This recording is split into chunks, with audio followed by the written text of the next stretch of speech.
que moi, c'est que c'est un paquet que regarde nous ce qu'il dit. Quand il juste les yeux ne clignent pas. Donc tout ce qu'il dit, nous ce qu'il dit et pas assumé. Ça c'est la mort. Tiens, non, moi je vais poser une question à mon grand frère, Chérélé Makombela.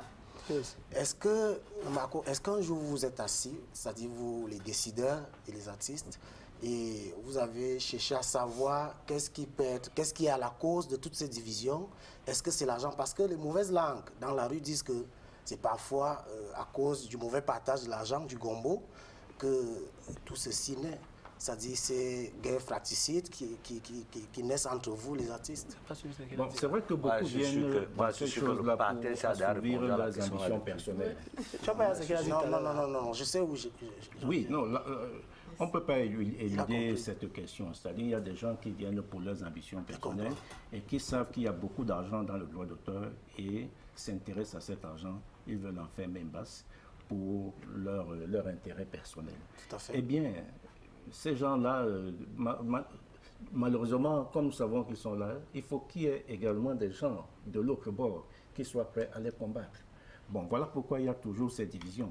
Parce que autant les rapaces se dévorent entre eux, autant ces rapaces ont en face d'eux des gens honnêtes, des gens qui disposent qui ont une certaine probité, pour les empêcher d'atteindre ou alors d'assouvir leurs ambitions personnelles. Donc on est toujours en permanence dans ce combat-là. Est-ce qu'un artiste de toutes les manières, on va scanner ce problème. Est-ce qu'un artiste doit considérer le droit d'auteur comme le salaire quotidien? C'est-à-dire que le salaire mensuel? Non. Ou il doit d'abord se battre ailleurs et attendre le droit d'auteur comme un bonus que la sueur de son travail quand il va se venir? Un artiste travaille et doit gagner le fruit de son travail. Le fruit de son travail, il peut l'avoir à partir de la vente de ses albums, il peut l'avoir à partir de ses spectacles et il peut l'avoir à partir des droits d'auteur. Aucune source de revenus n'est au-dessus de l'autre. Voilà. Ok, super. Je pense qu'on a scanné ce problème, de droit d'auteur et quand on parle de scanner, ça me renvoie directement dans la Cyber 1. Cyber 1 avec Curtis Kake qui est là aujourd'hui pour une deuxième partie de la série sur les fichiers. Cyber 1, c'est tout de suite. Et maintenant.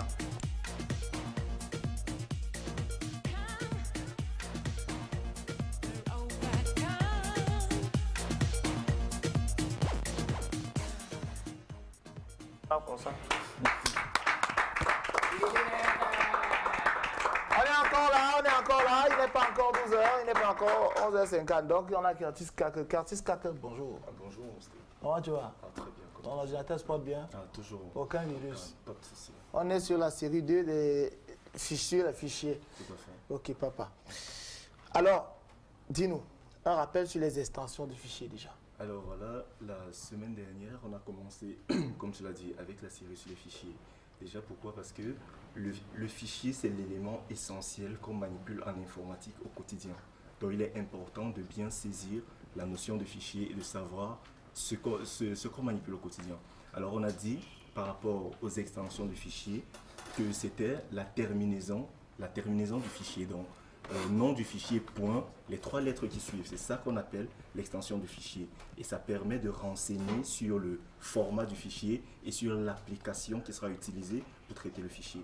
Donc ça, c'est une base essentielle à avoir pour ne pas se frotter, pour pouvoir éviter le phénomène de virus qui entraîne généralement la perte de données. Donc ça, c'est une base toujours à garder à l'esprit. L'extension du fichier renseigne sur le format.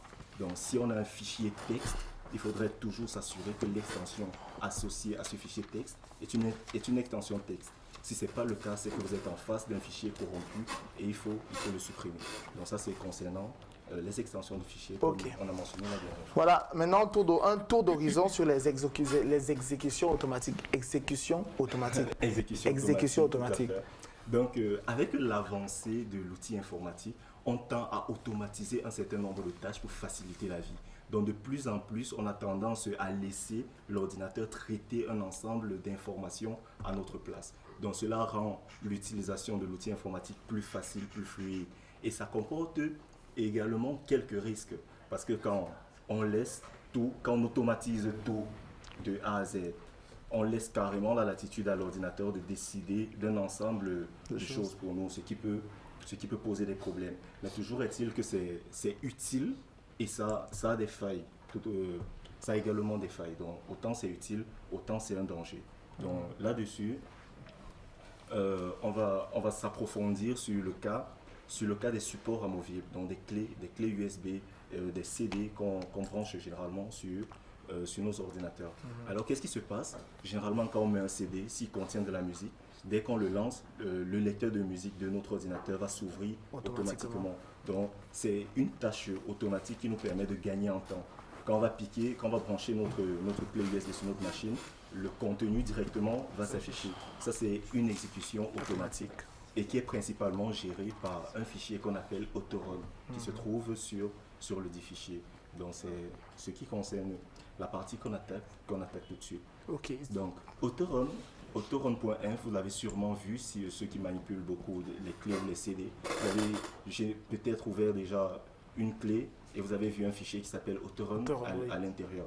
Donc certains vous diront, quand vous voyez Autorun, il faut le supprimer, c'est un virus. Ce n'est pas toujours le cas. Donc Autorun qui se trouve sur votre fichier, c'est lui qui va dire à l'ordinateur d'exécuter automatiquement une tâche concernant le contenu du périphérique. Donc c'est un fichier texte qui contient un script qui permet de lancer. Alors c'est utile comme c'est pas utile. C'est utile dans ce sens où il vous fait gagner en temps, comme je l'ai dit tout de suite. Mais dans le cas où ce fichier est corrompu, donc c'est-à-dire si un script malsain ou bien si un virus infecte ce fichier Autorun, quand vous allez brancher votre support amovible sur votre machine, en exécutant la tâche qu'il a l'habitude de faire, il va charger également un virus sur votre machine. Donc c'est pour ça qu'il était déjà important d'avoir un regard sur la notion d'extension de fichier pour pouvoir identifier un fichier cohérent d'un fichier qui ne l'est pas. Donc dans les grandes lignes, c'est ça Autorun, et le risque qu'il comporte, c'est qu'il peut être infecté d'un virus. Et dans ce cas, quand vous allez brancher votre clé USB sans vous demander votre avis, vous allez directement être infecté sur votre machine. Ok, voilà, on a dit que c'était ça les failles et mesures. Donc, pour la mesure à prendre devant Autorun, il est important de configurer sa machine à souhait. Donc, certaines tâches automatiques ne sont pas toujours bénéfiques pour nous. Donc, il faudrait pouvoir aller dans les paramètres de sa machine et désactiver l'exécution automatique d'une tâche quand on branche un support. Parce que votre clé USB, vous allez la brancher sur la machine de votre oncle, sur la machine de votre tante, vous allez comme ça amasser un ensemble de fichiers malveillants. Et si quand vous branchez sur votre machine, ce contenu s'exécute directement, c'est un danger pour vos données. Donc vous pouvez avoir votre vie privée qui est divulguée comme ça sur Internet, juste parce que vous avez branché votre clé et que ça s'est exécuté automatiquement. Donc il faut aller dans le panneau de configuration. Vous allez les vidéos et photos bizarres qui se publient vite là. Justement, donc vous pouvez comme ça avoir tout le contenu de votre machine qui est balayé sur Internet à cause d'une action que vous n'avez pas maîtrisée. Donc il faut aller, comme je l'ai dit, dans le panneau de configuration, matériel et audio. Vous avez un champ qui s'appelle exécution automatique. Et vous allez là-bas demander à votre machine de vous laisser la latitude de choisir l'action à réaliser. Merci Curtis Kake, initiateur du site. C'est ça, le site, c'est quoi encore le site? Le site, c'est une communauté de passionnés du numérique. Donc, on a pour but de proposer des solutions propres à notre contexte et de récupérer les technologies, de les assimiler et de les présenter au public en vue d'une meilleure numérisation. C'est très intéressant ce que vous faites. Et donc, rapidement, un contact par lequel on peut vous joindre. Parce qu'il y a des enfants et des professeurs qui regardent sûrement, qui voudraient que vous fassiez tout, qui vous donc, donner pour contacter le site répond au numéro 699 84 56 17. Super. Tu peux reprendre le numéro? 6 99 84 56 17. C'est super ce que tu fais, Curtis. Ok, voilà, on va aller prendre un autre clip de Marco Mbella, le clip Cameroun indépendant, et puis on revient tout de suite